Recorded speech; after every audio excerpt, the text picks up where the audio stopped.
Graças e paz, amados irmãos.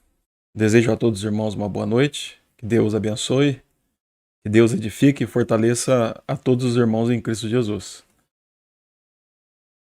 Aqui pedir desculpa aos irmãos que na última sexta-feira nós tivemos um probleminha aqui e não deu para nós fazermos o nosso culto e o nosso estudo. Então a gente adiou para hoje, né? Aquilo que nós iríamos falar na sexta-feira passada. Mas não foi nada grave, é apenas problemas técnicos, né, que acontecem.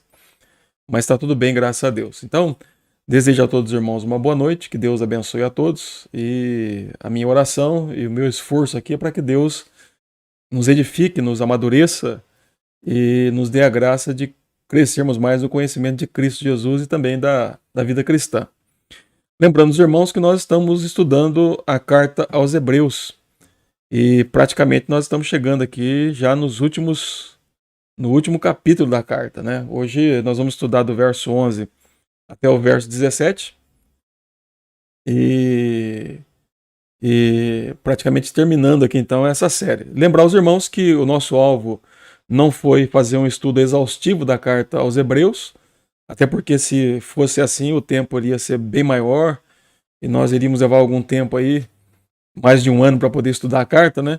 Então nós fizemos um estudo panorâmico da carta e buscando parar em alguns pontos, né? Considerando alguns pontos a mais do que outros. Mas acredito que um estudo panorâmico é importante para a gente poder ter uma compreensão da teologia da carta. Nós vamos orar, irmãos, e vamos dar continuidade aqui aos nossos estudos e naturalmente nós faremos menções aqui daqueles irmãos que nós temos orado. Eu não estou com a lista aqui agora dos irmãos que estão que são alvos das nossas orações, mas tenho lembrado desses irmãos, né, praticamente todos os dias e naturalmente vai ficando fixado na nossa mente, né, as orações para esses irmãos. Então nós vamos orar e depois vamos dar continuidade então ao nosso estudo. Oremos. Santo e eterno Deus e nosso Pai que estás nos céus, Tu és o nosso Deus, o nosso Rei, o nosso Senhor, o nosso provedor, o nosso soberano, porque o Senhor criou todas as coisas, pela Tua vontade tudo veio à existência, e segundo a Tua palavra o Senhor domina sobre todas as coisas. Nós temos aprendido a Deus ao longo da Tua palavra, que não existe nada neste universo que não esteja debaixo, a Deus, do Teu santo e bendito controle. A terra, os céus, os homens, os anjos, os animais, os insetos, os peixes, as aves dos céus, os demônios, os astros, as estrelas, os planetas, os cometas e meteoros, tudo que existe, ó Deus, os vírus, as bactérias, tudo que existe, existe para a Tua glória e todas as coisas estão caminhando para um momento maior que é a Tua glorificação diante de todos. E nós sabemos que o Senhor está no controle de tudo isso de uma maneira sábia, santa, perfeita, que a nossa mente, que é finita, não consegue entender todas as coisas.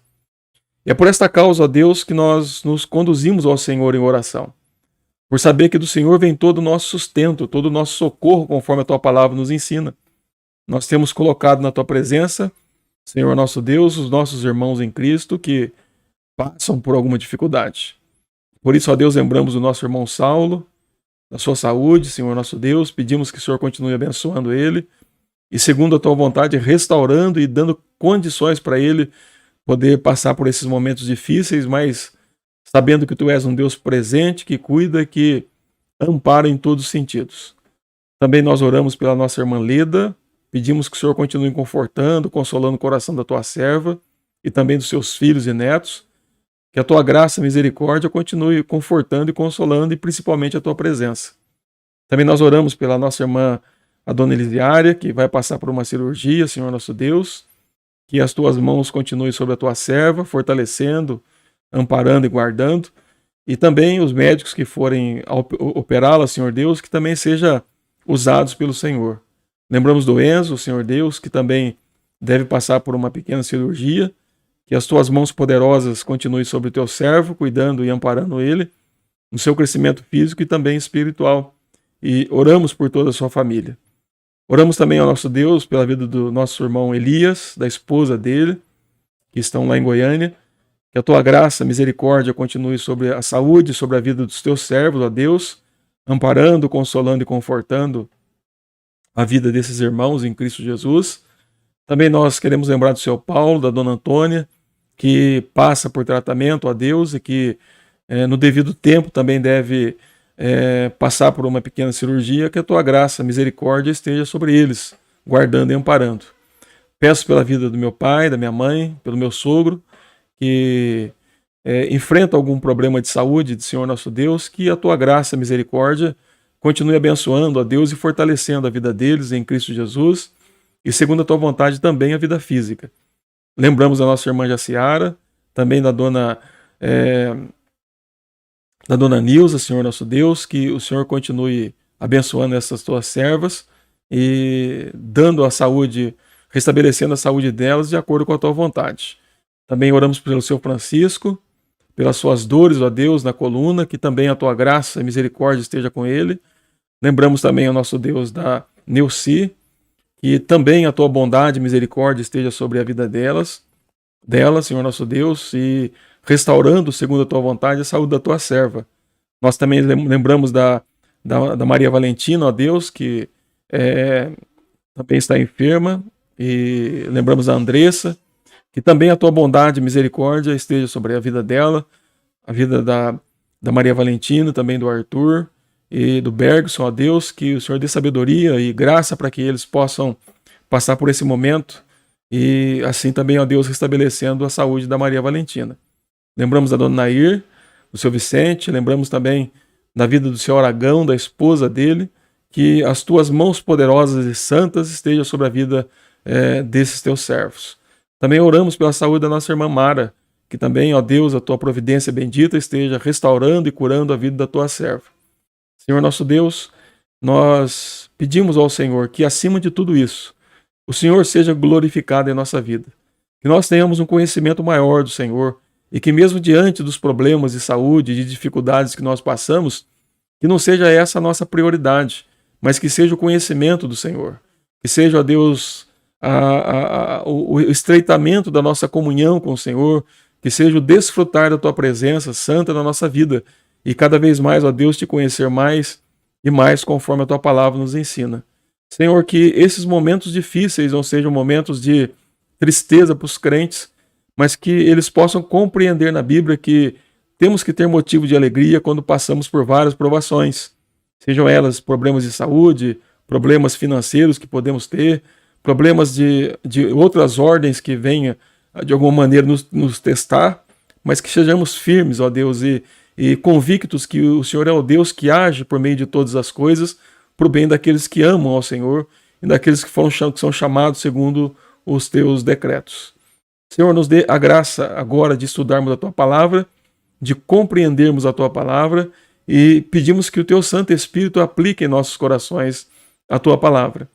Também nós oramos pelo nosso país, Senhor nosso Deus, diante dessas manifestações políticas ao Senhor, sabemos que não são os homens que vão dar um novo rumo para a vida dos seres humanos, mas que o Senhor é o Rei do Brasil, o Senhor é o Senhor do Brasil. Pedimos que aquele que o Senhor escolheu seja levantado e que sejamos nós firmes, ó Deus, nas nossas defesas, conforme o Senhor assim nos deu uma bandeira para defender, que é o da verdade, que é da justiça, Senhor nosso Deus. Por isso nos dê graça e nos dê misericórdia, que tenhamos a graça de eleger aquilo que o Senhor quer e segundo a tua vontade. Não permita que a tua igreja se divide por causa da política, ainda que ela seja importante, mas ela não é um motivo para nós morrermos ou vivermos. O motivo maior da nossa vida é o Senhor Jesus Cristo e o Santo Evangelho. A política é apenas um detalhe, e nós temos que entender que é um detalhe que não deve ocupar o centro da nossa vida. Devemos ter sim atenção, devemos ter sim todo o cuidado para escolher os nossos governantes, porque é um direito que o Senhor nos deu, mas nos dê a graça de irmos além disso e olharmos para o Senhor que reina e que governa todas as coisas. Por isso, ó Deus, proteja a tua igreja de se dividir diante disso, e que cada um possa respeitar as opiniões uns dos outros, e que se houver algum erro, ó Deus, se tiver alguma decisão errada na vida de cada um, que o teu Santo Espírito ilumine e mostre a verdade, para que o teu nome seja glorificado. Senhor, nos guarde do mal, perdoe os nossos pecados, aumenta a nossa fé no Senhor. Nós oramos no nome de Jesus, o nosso Senhor e o nosso amado Salvador. Amém. Amém.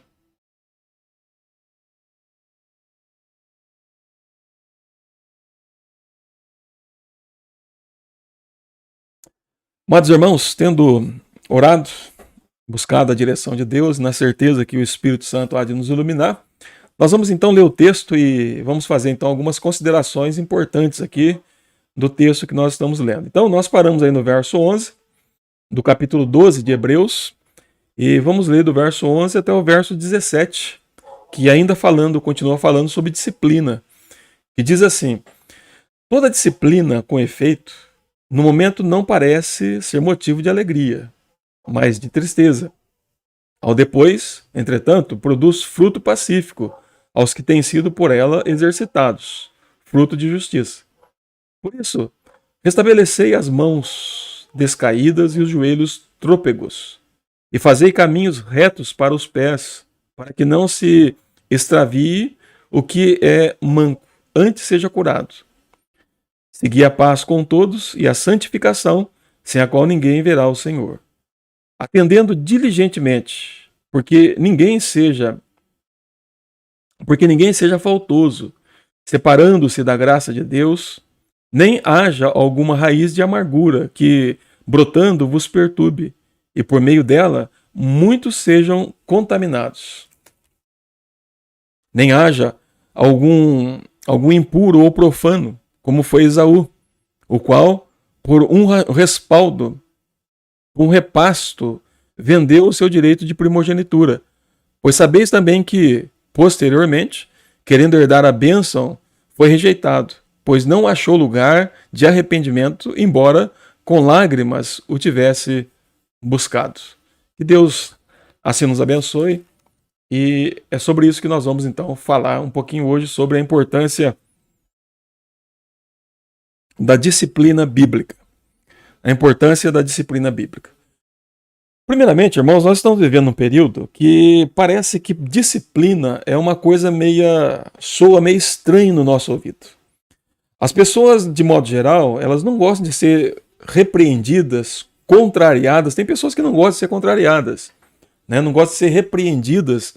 E quando você fala de um erro, né, de uma atitude errada que alguém está tomando, muitas vezes tem pessoas que se ofendem contra você.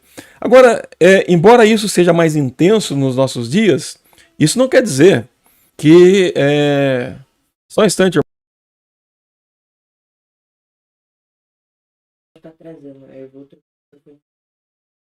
Nós estamos tendo um problema no áudio aqui e vamos fazer a troca do microfone.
Um, dois, três.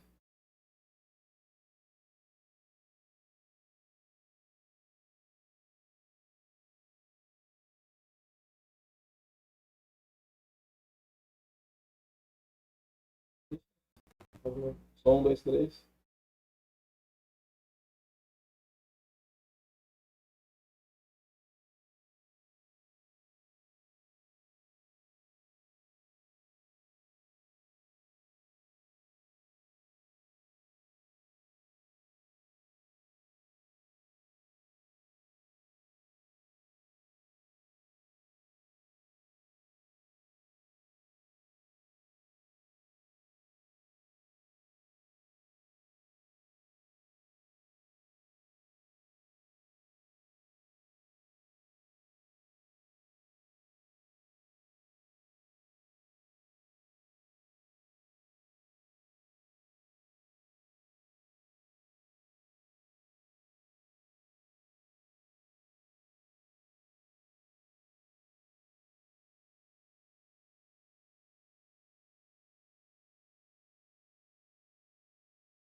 Som, dois, três.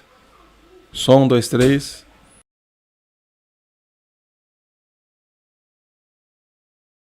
Som, dois, três. Som, dois, três. Som, dois, três.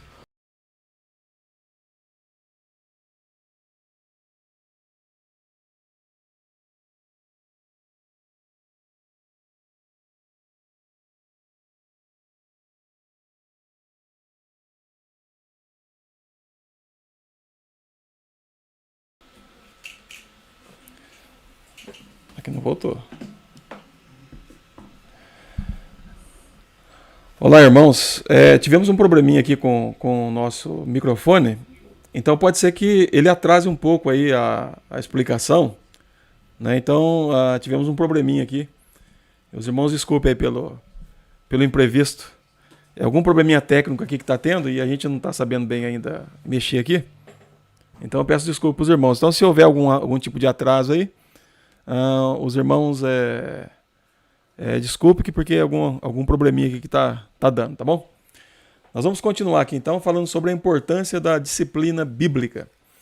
Então, como eu estava dizendo para os irmãos, que então, a palavra disciplina hoje, ela tem alguns aspectos aí de castigo, muitas vezes, de humilhação, algo parecido, né? Mas a Bíblia, ela usa muito essa expressão disciplina, ou ela ilustra muito bem isso, né? E, na verdade, quando ela vai tratar da questão da disciplina, ela vai mostrar a disciplina como uma coisa importante para a vida nossa. E é claro que nós rejeitamos muitas vezes a ideia de disciplina por causa do pecado que há no nosso coração. É importante lembrar aos irmãos que o fato de nós, muitas vezes, resistirmos a alguma correção, o fato de a gente se ofender por alguma verdade que é dita, isso demonstra, num aspecto, a dureza do nosso coração, o pecado que ainda está no nosso coração. Então, muitas vezes a gente não quer aceitar, né, a repreensão, a correção, né, não quer aceitar, muitas vezes, você falar a verdade no sentido de dizer quais são os erros que você deve corrigir. Então, isso acontece. E, assim, até dizendo para os irmãos que há momento que a gente se ofende até com sermões, né, que fala direto ao coração nosso, e muitas vezes está falando de erros que nós temos. E isso traz uma certa... A gente fica um pouco irritado com isso. Mas isso é resultado do pecado que ainda há no coração do próprio crente, né? Então a gente tem que aprender a ser humilde, aprender a ouvir, né? E aprender a consertar aquilo que está errado. Então, quando a Bíblia trata de disciplina, e nós falamos aqui no estudo passado que Deus só disciplina aqueles que ele ama, né? E aqueles que são filhos de Deus. E quando Deus, então, ele disciplina esses o alvo de Deus não é humilhar, não é castigar, não é de forma alguma, vamos dizer assim, expor essa pessoa ao ridículo. Pelo contrário, Deus, quando faz isso, ele está tirando de nós aquelas coisas que são ruins. Aquelas coisas que ele não se agrada, aquelas coisas que pode provocar em nós problemas sérios se Deus não intervir, se Deus não corrigir. Então, praticamente essa parte do capítulo 2 aqui, do 4 em diante, ela vai falar sobre isso, sobre disciplina e a importância que ela tem. Então, dentro do que nós falamos, que Deus só disciplina aqueles que Ele ama, e Deus disciplina porque Ele quer modelar, Ele quer nos transformar de acordo com a imagem do seu Filho Jesus Cristo. Mas temos mais algumas coisas aqui que nós precisamos destacar a respeito da importância da disciplina bíblica. Então, só para dizer para os irmãos, o que é a disciplina bíblica? Qual que é o alvo dela? Então, o que é? É corrigir os crentes com relação a erros que eles podem estar cometendo. Tanto erros de ordem doutrinárias, como erros de ordem de comportamentos, de atitudes que esse crente pode ter. Então, a disciplina ela é usada para correção e não para o mal. Né? Então, ela tem como alvo, como alguém já disse, né, que a disciplina, você tem que pensar assim, é como um trem que está indo no trilho e de repente ele descarrilha, ele sai do trilho, né?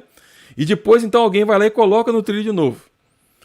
Né? Então essa é a ideia da disciplina. Então é você ser colocado no trilho de novo e colocado para você seguir o caminho certo. Então essa é a ideia bíblica de disciplina. Então ela vem para nos corrigir, ela vem para nos ensinar, ela vem para nos educar na justiça, para que nós possamos andar de acordo com a vontade de Deus, amar aquilo que é verdadeiro e odiar tudo aquilo que que desagrada a Deus. Então, o alvo da disciplina é, na verdade, fazer o bem para o crente, não destruir o crente.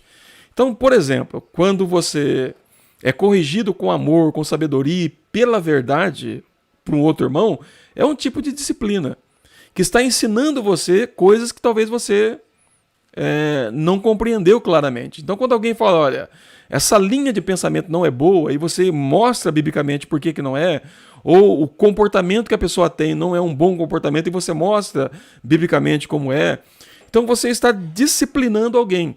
Agora, é claro que ela pode ter outros tipos de graus, né? Quando a gente fala de disciplina na igreja, por exemplo, tem pessoas que, dependendo do pecado que ela comete, ela é excluída da igreja. Né? Mas aí é quando entra naquele pecado de ordem mais elevada, né? Que chega ao ponto da incredulidade, da pessoa não ser crente. Então, quando uma pessoa ela demonstra que ela não é crente, ela é disciplinada, ela é excluída da igreja. E mesmo sendo excluída, o alvo da exclusão ali é restaurar a pessoa, na esperança que ela volte para Deus. Né? Como tem disciplinas que pessoas são afastadas da ceia, pessoas perdem muitas vezes funções dentro da igreja por causa da disciplina. Né? Então, e tem disciplinas didáticas, né, que a gente usa, ou pedagógicas. Né? A pessoa pode ser exortada, pode ser repreendida. Então você tem esses graus de disciplina que, de acordo com o erro de cada um, né, será então efetuada. E tem as disciplinas que vêm diretamente de Deus, né? Que pode ser a perca de uma saúde, a perca de um trabalho. Né? Deus pode tirar coisas de nós para nos disciplinar. Então também tem isso. Né? Então, por exemplo, na carta de Tiago, nós temos ali relatos que tinham irmãos que estavam caminhando para a morte porque haviam pecado. E é por isso que é dito que que era para os presbíteros irem lá orar com ele, né, para que os pecados fossem curados, perdoados, para que Deus restituísse a vida deles, né, ou a saúde deles. Então, são disciplinas que Deus usa, mas Deus usa essas disciplinas com o alvo de corrigir, de educar, de ensinar, de conduzir as pessoas, no caso aqui os crentes, né, para que sejam modelados à imagem de Cristo Jesus. Então, o autor de Hebreus, ele vai falar um pouco sobre isso. E ele vai dizer o seguinte para nós aqui. No verso 11, ele diz assim: toda disciplina, ou toda correção, quando com efeito, no momento não parece ser motivo de alegria. Então, a primeira coisa que o autor coloca aqui, ele está dizendo o seguinte: olha, toda disciplina que é aplicada no primeiro momento, ela não tem um aspecto de alegria, não. Se você é repreendido, você não vai ficar rindo. Né? Se você é exortado, você não vai ficar rindo. Você vai ter uma reação com relação àquilo, né? Se você talvez lá é afastado de alguma coisa na igreja por causa de algum pecado que você cometeu, você fica até meio que revoltado contra aquela atitude, né? E até você se sente humilhado. Nossa, mas isso é humilhação, né? Por que eu estou passando por isso, né? Então, de alguma forma, a disciplina, quando ela é aplicada, nós temos uma reação negativa com relação a ela. Porque parece que aquilo ali não é motivo para a gente ficar contente ou alegre. Não é verdade? Eu não sei se você já foi repreendido alguma vez, se você já foi corrigido alguma vez, né? Se você já foi contrariado alguma vez, ou se alguém já chegou para você e diz, olha, essa posição que você está aí, né, não é boa, é errada. Então a gente fica meio que assim. Por quê? Por quê? Porque o nosso coração é um coração pecaminoso ainda. O crente não é mais escravo do pecado, ele está liberto do pecado. O crente ele não está preso mais ao pecado ao ponto de fazer a vontade do pecado, mas, no entanto, nós temos ainda o velho homem ou a velha natureza que ainda está em nós. E essa velha natureza, ela, na verdade, ela nos conduz a rejeitar tudo aquilo que é verdadeiro, tudo aquilo que é legítimo, tudo aquilo que é bíblico. Então a mente fica brigando ali, o coração fica brigando, não, mas eu, né? Então são esses cuidados. Então o que o autor de Hebreus diz que toda disciplina com efeito, no momento, não parece ser motivo de alegria. Então, quando uma pessoa está numa condição disciplinar, aquilo parece que não é muito bom, né? Coisa ruim, você tem que passar por isso, e talvez você está sendo disciplinado na igreja, depois tem que ir lá no meio dos irmãos, e os irmãos sabendo que você está sendo disciplinado. Então isso pode trazer algum tipo de constrangimento. Agora, observe com detalhe o que o autor diz, porque o autor está dizendo o seguinte, que não parece. Não quer dizer que não seja. Porque, na verdade, se nós estamos sendo disciplinados por Deus, porque Deus nos ama. Se nós estamos sendo corrigidos por Deus, porque Deus tem algo melhor para nós. Se nós estamos sendo corrigidos por pessoas que são piedosas, crentes que estão ao nosso redor, porque são pessoas que nos amam e querem o nosso bem maior. Então, veja bem, se nós considerarmos com mais profundidade, com maturidade, a ideia da disciplina, a disciplina é sim um motivo de alegria. Ela é sim um motivo que deve fazer a gente se alegrar em Deus, porque só é disciplinado, só é corrigido quem é amado. Quem é amado. Percebe? Então, deixa eu dar um exemplo para os irmãos aqui, né? Nós estamos passando por um momento no Brasil muito delicado com relação a essas questões políticas. E a minha tristeza maior, eu já falei isso aqui, eu já escrevi alguma coisa nesse sentido, né? E coloquei no meu status, que eu fico pensando assim, olha, nós temos tantos crentes brigando por causa de um lado e do outro, e eu não vejo essa mesma intensidade com relação a Cristo. Percebe? Eu não vejo pessoas defendendo Cristo. Pessoas brigando por causa do evangelho, preocupadas em anunciar o evangelho com mais intensidade. Mas eu vejo pessoas ofendendo umas às outras, magoadas umas com as outras, e pessoas até ficando de mal uma com a outra por causa de questões políticas. Porque o meu candidato é melhor do que o outro. Percebe como é que o negócio está hoje? Então, deixa eu dizer uma coisa para os irmãos assim. Esse tipo de coisa aí deveria nos entristecer. Profundamente. Profundamente. Não é? Então, agora, a gente precisa corrigir crente que está agindo assim. Dizer, olha, não é assim que trata as coisas, não. Não é assim que você vai tratar o seu irmão que é crente. Ele tem a opinião dele, tem. Agora, opiniões a gente discute, a gente debate. A gente vê os fundamentos de cada ideia. E vê onde é que está certo, que está errado. Isso é importante, a gente tem que discutir. Senão a gente fica fanático, né? Temos que tomar cuidado com isso. Mas jamais devo, de uma maneira agressiva, de uma maneira mal educada, de uma maneira, vamos dizer assim, sem pensar, repreender uma pessoa por causa dessas coisas. Entenda os irmãos aqui. A política ela é importante, tem um papel importante na nossa vida. Naturalmente, quando nós votamos, nós estamos dizendo assim, olha, nós queremos o país para esse lado aqui, mas é importante dizer o seguinte, política se discute sim, religião se discute sim, futebol se discute sim, mas se discute com sabedoria, com entendimento e com princípios bíblicos. Com princípios bíblicos. Então, perceba os irmãos uma coisa, que Nós temos que tomar cuidado para não passar um evangelho estranho aos outros. E quero dizer para os irmãos que temos que corrigir pessoas quando elas começam a ir para o lado do fanatismo e não da razão, do entendimento. E isso é um tipo disciplinar. É uma maneira disciplinar de se fazer, de você levar a pessoa a boa conduta. A gente vai ver isso aqui mais aqui para baixo, aqui, né? Na medida que a gente for aqui estudando. Então, é para dizer o seguinte, que a disciplina bíblica, ela tem como alvo corrigir, ensinar, e não só isso. Ela tem, quem busca ensinar, quem busca corrigir é porque ama a pessoa e não quer que ela seja enganada por nada. Seja de questões religiosas, seja de questões políticas, seja de questões financeiras, seja de questões de fé, nós temos que orientar os crentes. E aí, é claro, muitas vezes você vai entrar na repreensão, na exortação, na correção. Então isso é importante nós entendermos. Então, nesse mundo que nós estamos hoje no Brasil, nesse mundo polarizado, né, que nós estamos vivendo hoje, temos que tomar algum cuidado, mas não podemos deixar de exercer a nossa fé. E exercer a fé cristã implica que aqueles que estão fora do rumo bíblico, né, da fé cristã, precisam ser corrigidos biblicamente. Mas como que faz isso? Faz com amor, faz com paciência, faz com humildade, porque nós não somos melhores do que ninguém, não é? E faz isso com o cuidado de restaurar as pessoas e não destruir cada vez mais. E entender que disciplina na igreja não é humilhação. Disciplina na igreja não é você humilhar o outro, dizer que você é melhor do que o outro, não. Deus usa a disciplina, tanto de maneira didática como pedagógica, ele usa para transformar os seus filhos e não para destruí-los.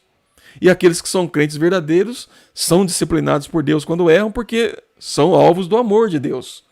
E são corrigidos por outros irmãos porque são alvos do amor do outro irmão. Então só disciplina, só corrige quem quer. Então eu quero dizer aqui que a disciplina, sim, ela tem que ter como alvo, ou melhor, a disciplina tem que ser vista por nós com maturidade como um motivo de alegria.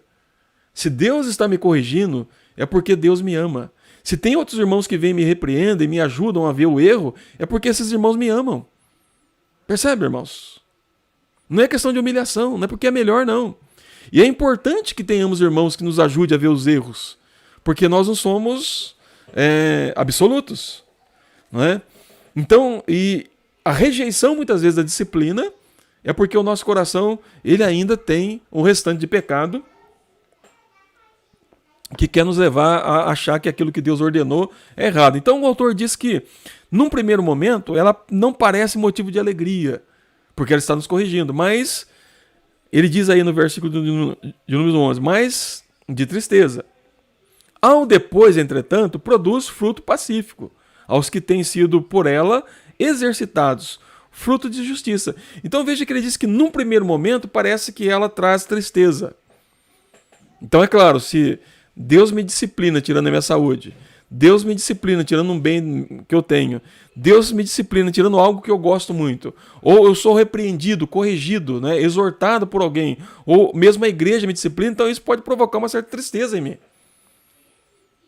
Mas o que o autor diz que quando Deus faz isso, ele diz que tem como alvo o que primeiramente? Nos exercitar, nos treinar na justiça.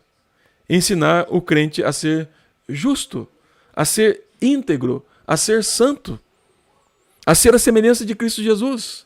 Então esse é o alvo da disciplina bíblica. E é por isso que ela é importante.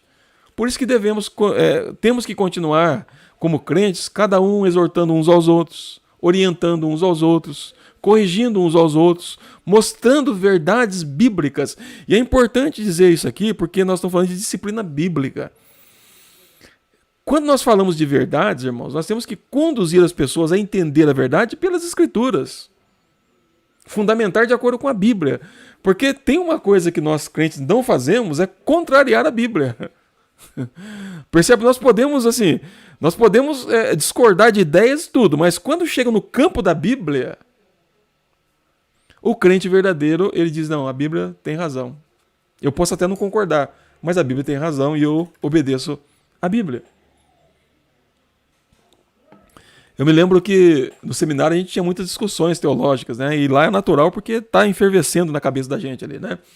E é claro que nós entramos no seminário e muitos tinham muitas visões erradas, né? De mundo, das coisas e tal. E ali a gente sentava para discutir, né? E era legal assim, né? Que a gente debatia um assunto.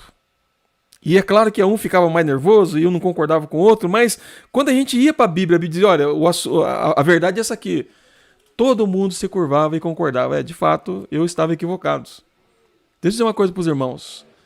Mudar de ideia, reconhecer o erro, né, dizer que você errou, isso é humildade. Isso é uma virtude muito grande. O apóstolo Paulo fez isso. Quando ele teve um encontro com Cristo, que ele percebeu que o que ele estava fazendo estava errado, ele mudou de ideia. Então, e essa é uma ideia de conversão também, é você mudar de visão, mudar de ideia. Então, é importante dizer que a disciplina, ela tem como alvo isso. E é interessante que a disciplina, ela produz uma outra coisa.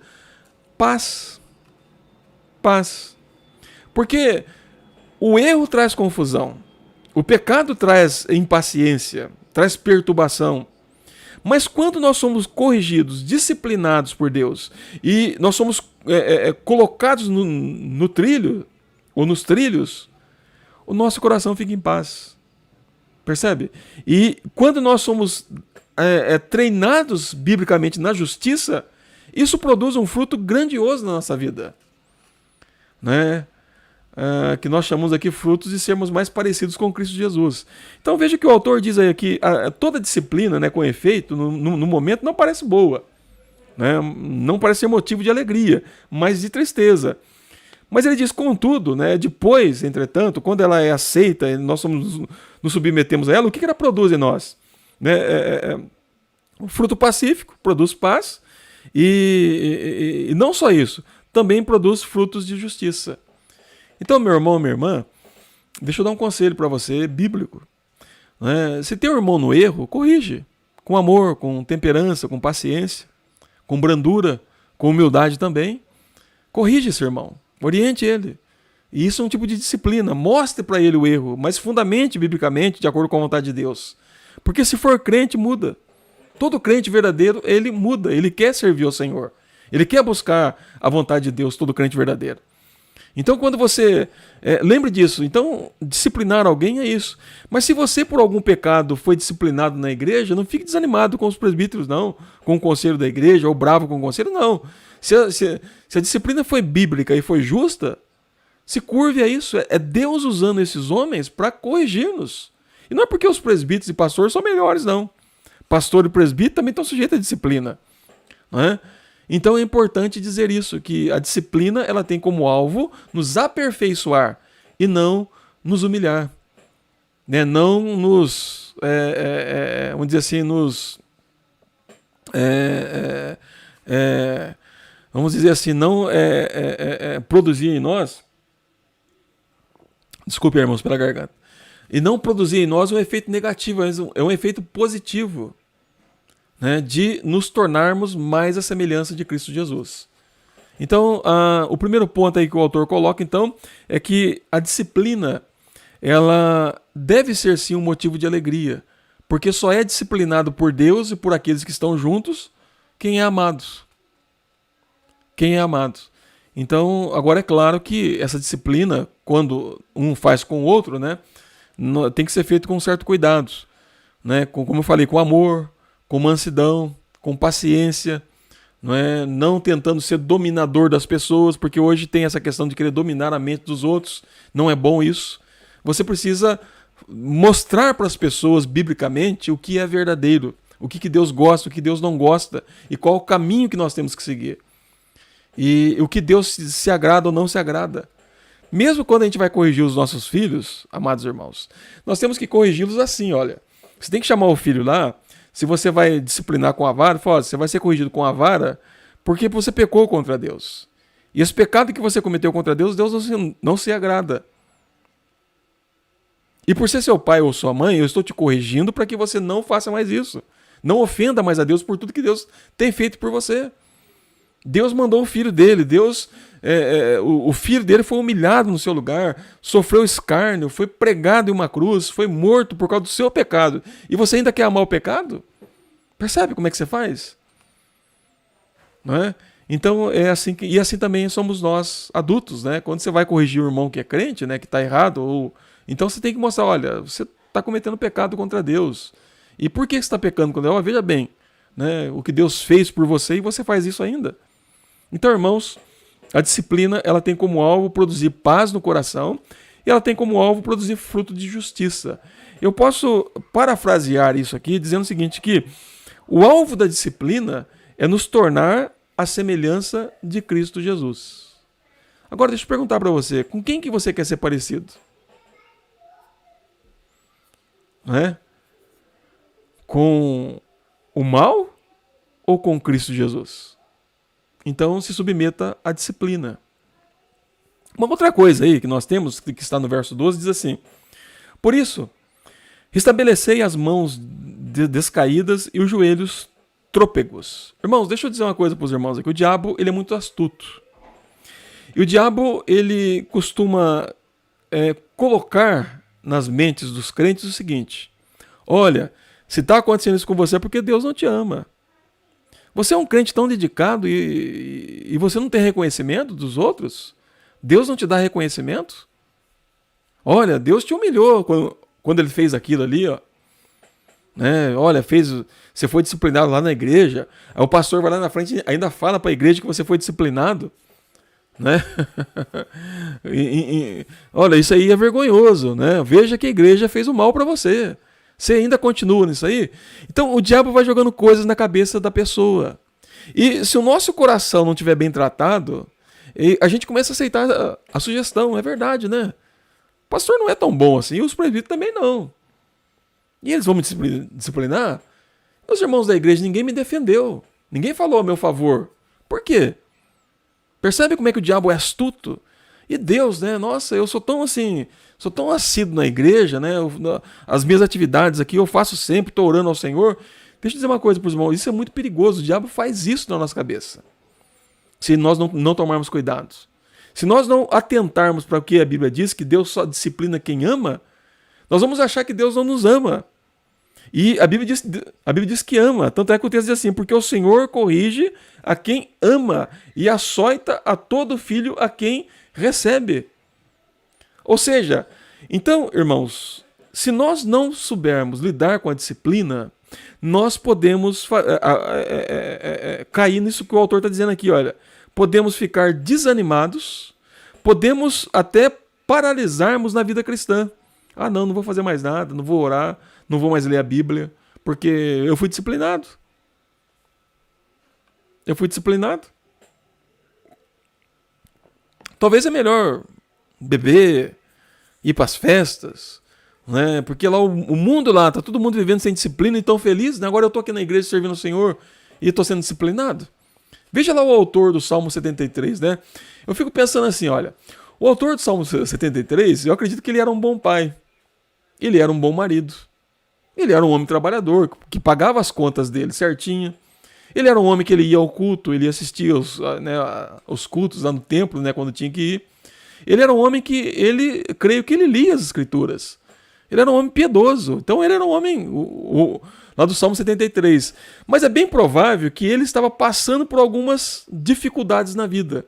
E aí ele começa a olhar para o ímpio e dizer assim, mas peraí, o ímpio vive no pecado, o ímpio nega impostos, o ímpio fala mal um do outro, e ele está enriquecendo cada vez mais e eu estou ficando pobre.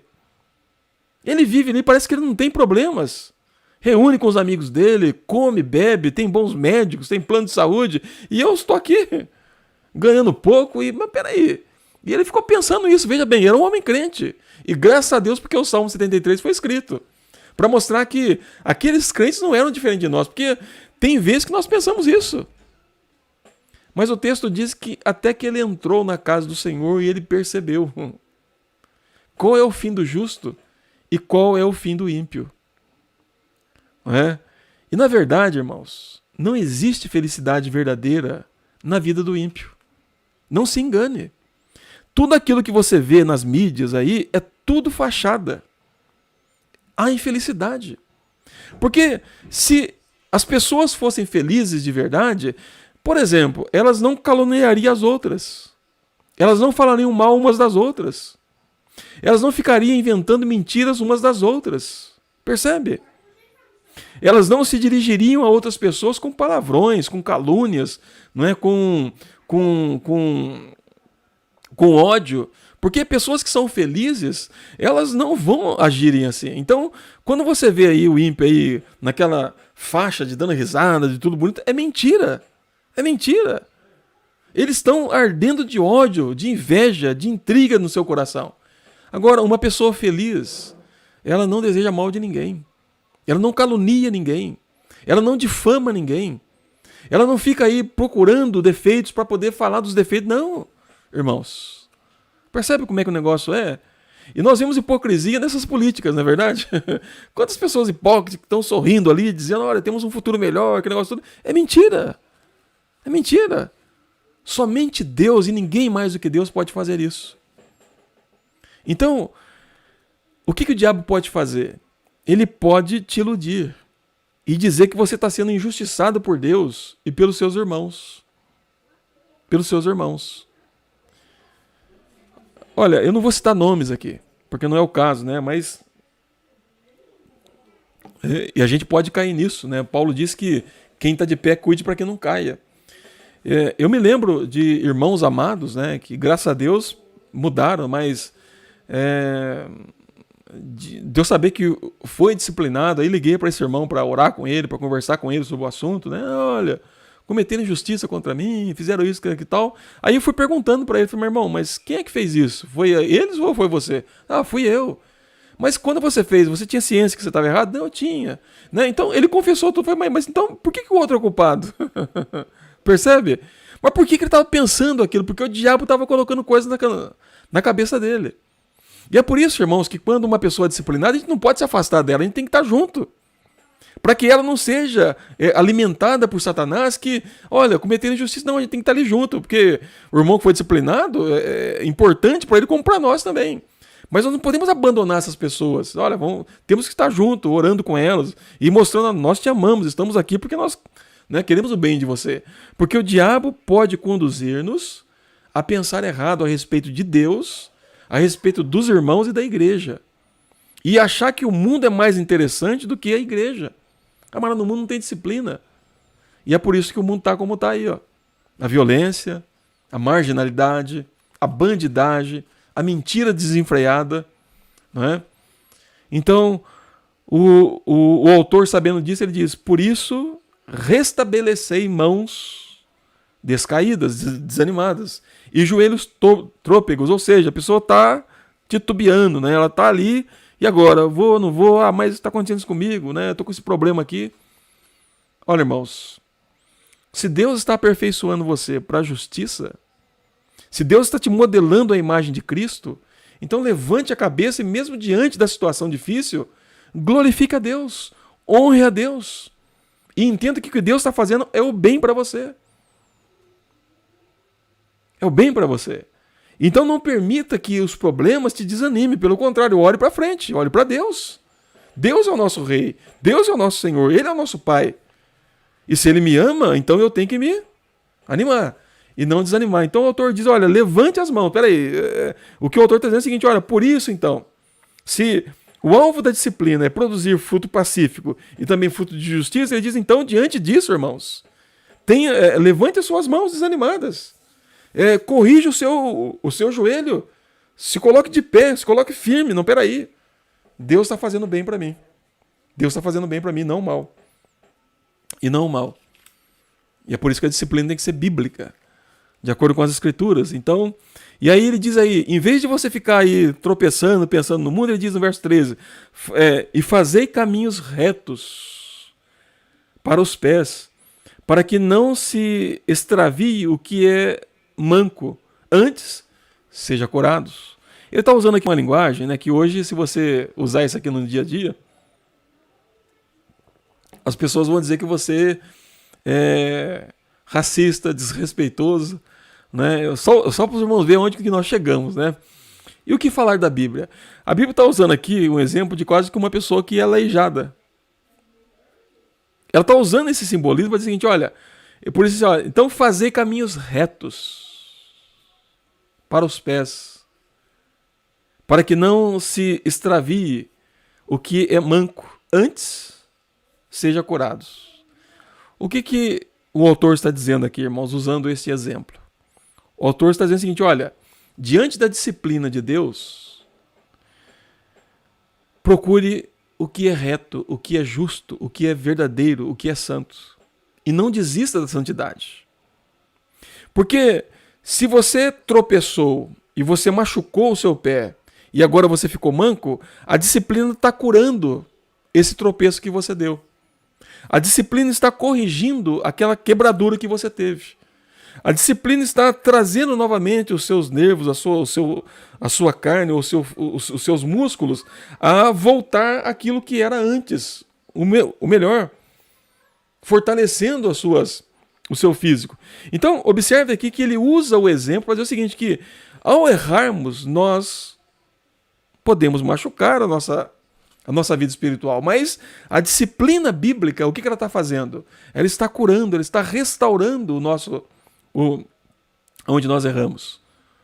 Então, irmãos, é importante dizer isso, que quando nós pecamos, nós machucamos a nossa vida espiritual.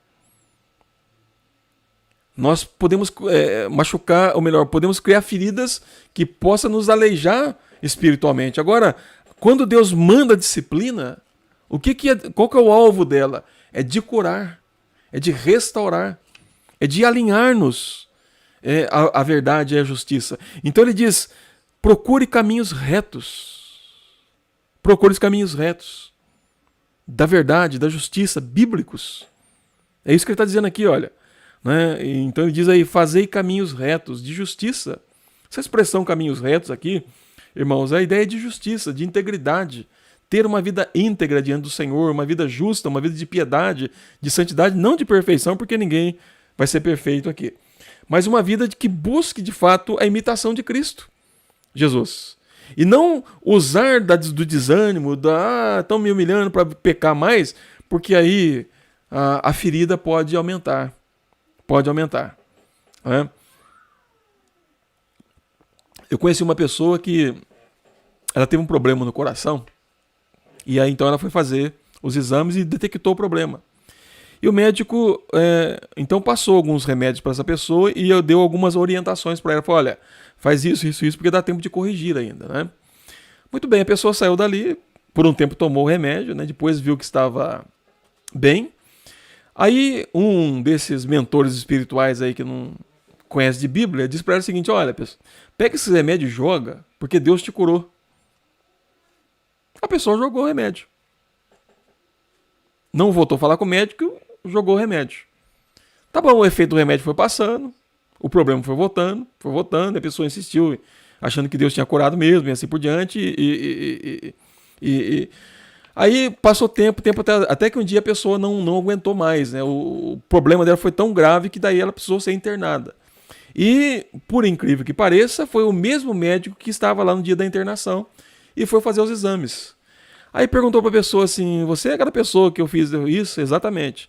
Aí o médico perguntou para assim, mas você tomou remédio? Tá, eu tomei até um tempo, depois joguei. Aí fez novos exames e falou, olha, então agora eu vou te dizer um negócio para você. Se você tivesse seguido à risca aqueles remédios e o tratamento que eu te dei para você, hoje você praticamente estaria curado. Agora você está com um problema no seu coração que é irreversível. Você vai ter que tomar o remédio pro resto da vida. Muitas vezes, irmãos, isso pode acontecer com a vida espiritual. Não é que você vai perder a salvação. Não é isso não. Mas quando nós não curamos um problema espiritual na nossa vida, eu vou dar alguns exemplos aqui. Murmuramos em tudo, reclamamos de tudo, não aceitamos o que Deus faz e achamos que estamos sendo injustiçados por Deus, que Deus não olha para mim, vou parar de ler a Bíblia, vou parar de orar, não vou participar dos cultos, não quero mais estar com os irmãos. Nós podemos criar feridas espirituais profundas, que no aspecto temporal pode ser que essas feridas fiquem até a nossa glorificação. Glorificação. Então, é importante entender o seguinte, que quando Deus disciplina, Ele está nos curando, Ele está nos corrigindo. Ele está nos aperfeiçoando. Ele está fazendo com que o manco ande de maneira reta. E caminhos retos aqui implica caminho de justiça, viver mais na piedade, buscar mais santidade. Não para sermos salvos, porque já fomos salvos, mas viver na santidade como resposta à graça de Deus em nosso favor. Então, precisamos encarar a disciplina de Deus com maturidade e dizer: Deus está fazendo bem para mim. Deus quer o melhor para mim.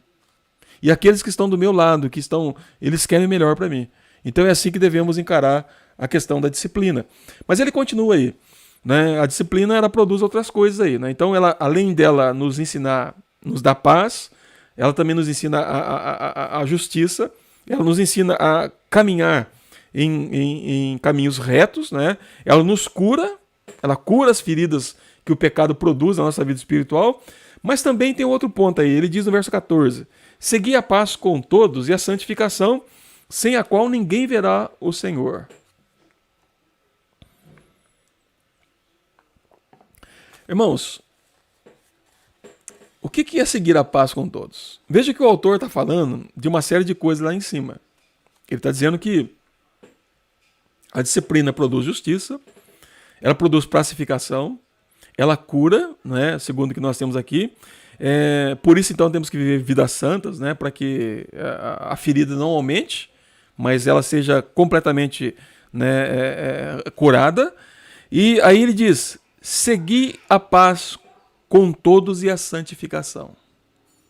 Deixa eu pegar a primeira parte aqui. Segui a paz com todos.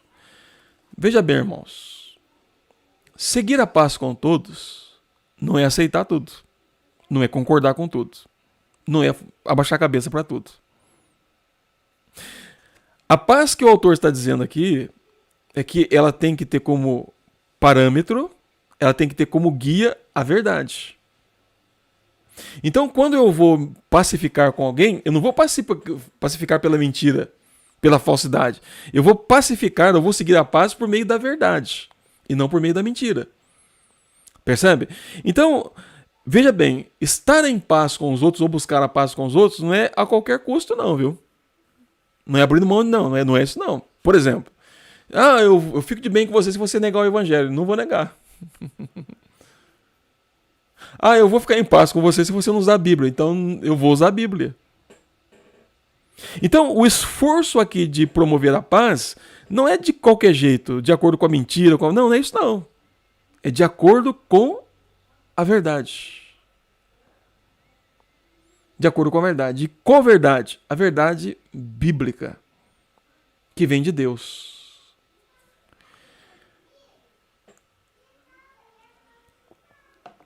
Isso quer dizer o seguinte, irmãos: nós nunca vamos estar em paz com Satanás e os seus anjos.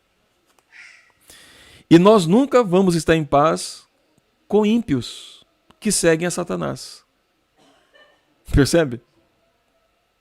Então ele diz: segui a paz com todos. Principalmente com os crentes, né? Mas, e aquelas pessoas que não têm a mesma fé que nós temos? E aquelas pessoas que não têm os mesmos princípios que nós temos? Como é que fica, então, esse mandamento aqui? Isso quer dizer o seguinte, que o crente, ele vai promover a paz por meio da verdade, por meio da justiça bíblica, e não por meio de mentiras, de falsidade. Percebe a profundidade disso aqui? E vamos pegar primeiro na igreja. Na igreja temos que lutar para que os irmãos vivam em paz. E viver em paz na igreja é viver em paz de acordo com as Escrituras, de acordo com a Bíblia. Não é de acordo com o que eu acho, com o que eu penso, de acordo com o que diz a Bíblia. Então a paz bíblica, ela tem que ser promovida de acordo com a verdade, de acordo com a justiça que vem de Deus, e não de acordo com a visão humana. E é por isso que eu preciso conhecer as Escrituras. É por isso que eu preciso conhecer a doutrina bíblica. Eu vou dizer uma coisa para os irmãos. Uma coisa que me irrita muito E eu falo aqui de uma maneira irritada, mas irritada assim, não é irritado eu ficar com ódio, com raiva da pessoa, não é nada disso. A irritação, né, o que me provoca ira, é que tem gente que diz, não, tem gente que tem muita doutrina, mas não tem prática. É verdade. E tem gente que tem prática, mas não tem doutrina, né? E aí tem gente que defende, diz, não, olha, o fulano ali não tem doutrina, mas ele tem uma boa prática. Deixa eu dizer uma coisa para os irmãos, olha, teoria e prática andam juntos. Eu vivo aquilo que eu creio. Eu vivo a doutrina que eu creio. Então, se a minha doutrina é hipócrita, eu serei hipócrita. Se a minha doutrina ela é mundanista, eu vou ser mundano. Se a minha doutrina, se aquilo que eu creio, na verdade, é mentira, eu vou ser mentiroso. Você entende isso? Agora, se aquilo que eu creio, se aquilo que é a minha regra de fé e prática é verdadeiro, é justo, eu serei justo, eu serei verdadeiro, eu serei honesto. Então, quando é dito para que nós devemos seguir a paz com todos, a paz ela deve ser seguida de acordo com a verdade. E não de acordo com a mentira, com a falsidade, com o engano, né, com ideologias, seja de direita ou seja de esquerda, ou seja lá o que for. Não, é de acordo com as escrituras sagradas. É assim que nós devemos nos posicionar como crentes. E também diante do mundo. Agora, entenda uma coisa. O ímpio, ele não está preocupado com a paz bíblica. Ele tem um conceito de paz, mas que muitas vezes não é bíblico. Que não é bíblico. Agora, deixa eu perguntar para os irmãos uma coisa. Será que nós conseguimos pacificar sem a verdade? Ou nós mascaramos uma pacificação de acordo com a verdade? Eu vou dar um exemplo aqui bem simples. Na época de Jeremias, Deus estava dizendo assim, eu vou trazer guerra. O que os falsos profetas diziam? Não, paz, paz, paz. Jeremias diz, não é verdade, Deus vai trazer guerra. Os falsos profetas, olha, esse homem aí é traidor. Esse homem aí é contrário a nós. Esse homem aí, olha, ele, na verdade, ele não ama o país dele, ele não ama Judá. Ele está desrespeitando o rei. Onde já se viu? Se tem um montão de gente aqui pregando paz e é só ele pregando, dizendo que vai ter guerra, veja bem, Jeremias estava pregando, olha, Deus vai trazer a guerra, não vai ter paz não. E o que o falso profeta dizia? Paz, paz, paz. Aí ficou tudo tranquilo por um tempo. De repente, Nabucodonosor invadiu Judá e Jerusalém. Quem é que estava certo? Deixa eu dizer uma coisa para os irmãos, então. Devemos, como crentes, nos esforçar de promover a paz. Sim, devemos. Mas essa paz tem que ser promovida de acordo com a verdade. E não com a mentira. E não com os pensamentos dos outros. E não com os achismos dos outros, de acordo com as escrituras. E isso não é fácil, irmãos. Porque a verdade, ela muitas vezes ofende no primeiro momento. A verdade, ela tira a casca da nossa ferida, que é o pecado muitas vezes que está no nosso coração. E a verdade muitas vezes está dizendo, olha, você precisa desistir disso aqui, olha, você precisa parar de pensar assim, de agir dessa maneira. E nós muitas vezes nos acostumamos com o erro, e aí a gente quer viver no erro. Mas para ter paz verdadeira, nós temos que usar a verdade. E a verdade bíblica. Então, a disciplina, ela promove a paz por meio da verdade. Por meio da verdade. E isso aqui é importante para nós, se nós quisermos entender o que é a paz verdadeira. Ela tem que ser promovida pela verdade. Nós temos um pacto aqui, mas o pacto nosso é com a verdade. A verdade dói? Claro que dói. Mas a verdade cura, a verdade restaura, a verdade tranquiliza corações. Tranquiliza corações. Eu vou falar de um negócio muito difícil aqui. Muito difícil mesmo que eu vou falar aqui. É mais ou menos uma pessoa que ela está morrendo. E aí você vai lá e fala para ela assim, não, fique tranquilo que vai dar tudo certo. Você está mentindo. Você está mentindo. Eu, graças a Deus, tive a oportunidade de ler um livro de John Piper. E um dos capítulos desse livro, Ele dizia assim: como você lida com pessoas, com crentes em estado terminal, mas que estão conscientes ainda? E ele diz: olha, em vez de você falar assim, olha, vai dar tudo certo, você diz para ele assim: olha, prepare a pessoa para se encontrar com o Senhor. Fale do novo céu, da nova terra. Fale das glórias do céu que ela vai ter.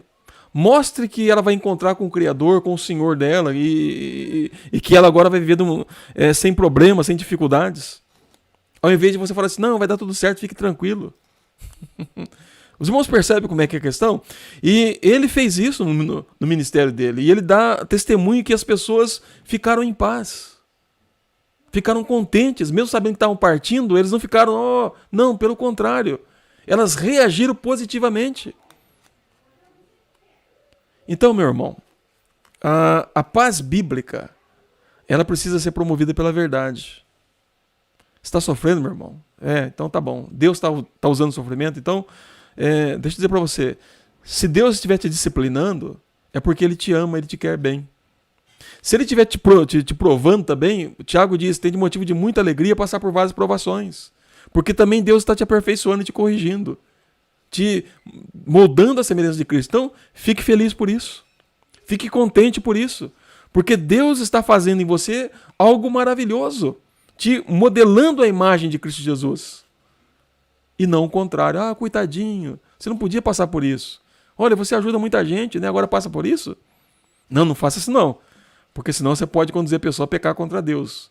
Mas mostre para a pessoa, biblicamente, né, o que é. Então, seguir a paz com todos não quer dizer que você vai abrir mão de princípios. Para seguir a paz com todos, não vou abrir mão, não.